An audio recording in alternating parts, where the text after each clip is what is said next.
Hello बच्चों, the question is the genome of HIV, the consecutive organism of AIDS, is made up of option A single-stranded RNA, option B single-stranded DNA, option D double-stranded RNA or option D double-stranded DNA. So let's see HIV. Now the HIV is your human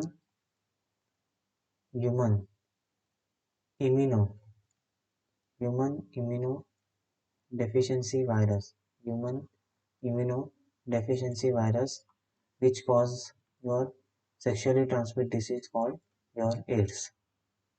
Now, the HIV is belong from your retrovirus family, which has a RNA, has a genome. RNA has a genome. RNA has a genome with the reverse transcriptase enzyme. With the reverse transcriptase enzyme. Reverse transcriptase enzyme. Okay, fine. Now in HIV, अगर HIV की बात करो तो HIV में RNA as अ genome होता है, but कैसा genome होता है RNA is a single stranded, ऐसा होता है सिंगल स्ट्रैंडेड RNA होता है, सिंगल स्ट्रैंडेड RNA यहाँ पे प्रेजेंट होता है cover by the protein code. और इसके बाद जब वो मैक्रोफाज को इन्फेक्ट करता है, किसे इन्फेक्ट करता है, योर मैक्रोफाज सेल्स, वहाँ पे वो आरएनए से क्या फॉर्म करता है, फिर से डीएनए फॉर्म करता है with the help of enzyme called reverse transcriptase. Further ये डीएनए क्या होते हैं, आपके वायरल प्रोटीन्स फॉर्म करते हैं जो फाइनली असेंबल होके न्यू वायरसेस ये लोग फॉर्म करते हैं। फिर new viruses other macrophage cell को इन्फेक्ट करेंगे और ऐसे करके large number of progeny form करते हैं, जिसके बाद ये टी हेल्पर सेल को क्या करते हैं, इन्फेक्ट।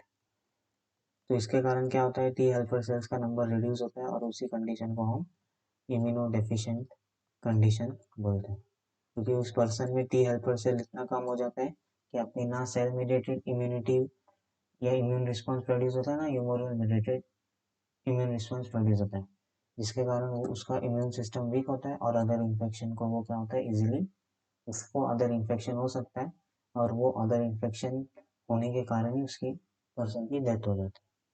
ठीक है, फाइन। तो HIV का खाली काम है कि आपके इम्यून सिस्टम को इतना वीक बनाना कि जब भी आपको कोई दूसरा इन्फेक्शन हो तो वो कभी क्योर ही ना हो, और उसी से आप फिर कैंसर, टीबी, इन सब से आप पर्सन की फाइनली डेथ हो जाती है। ठीक है, सो HIV has a RNA genome with a single stranded RNA। ठीक है, RNA जीनोम है जो कि क्या है, सिंगल स्ट्रैंडेड है, तो option single stranded RNA is a right answer. Single stranded DNA यहाँ पे नहीं होता है, डबल स्ट्रैंडेड RNA यहाँ पे नहीं होता है, और डबल स्ट्रैंडेड DNA तो ह्यूमंस में होता है, तो ये भी नहीं हो सकता। तो वायरस में DNA और RNA ये दोनों भी होता है, DNA और RNA as a genetic material दोनों भी होता है, किसी किसी वायरस में DNA होता है तो किसी किसी में RNA होता है। लेकिन अगर HIV की बात करें हम, तो HIV में RNA genome has a genetic material होता है जो कि होता है सिंगल स्ट्रैंडेड। तो ऑप्शन ए यहाँ पे क्या होगा, राइट आंसर होगा। I hope you will understood this concept. Thank you and best of luck.